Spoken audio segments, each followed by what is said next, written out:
একটি ছোট পিঁপড়া, পৃথিবীর চোখে অতি তুচ্ছ প্রাণী। প্রতিদিন মানুষের পায়ের নিচে পড়ে, অনেক সময় মরেও যায়। কারো পায়ের ধাক্কা, কারো অবহেলা, আর বড় প্রাণীদের আক্রমণ সবই তার নিত্যদিনের চেনা শত্রু। তবুও পিঁপড়াটি থেমে যায় না। তার ছোট্ট পায়ে বিশাল পথ পাড়ি দেয় খাবারের খোঁজে, এক ফোঁটা খাবার খুঁজে পেতে। সে ঘন্টার পর ঘন্টা খেটে যায়, কখনো ঝড়ে উড়ে যায়, কখনো পাখির ঠোঁটে পড়ে, কিন্তু সে আবার ফিরে আসে, আবার চেষ্টা করে। বাঁচতে হবে, চলতে হবে, এটাই তার জীবন।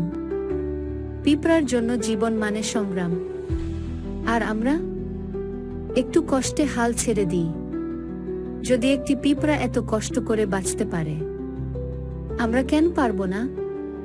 জীবন যত কঠিনই হোক, হাল ছেড়ে দিলে হেরে যেতে হবে। একটি পিঁপড়া পারে, আমরাও পারবো।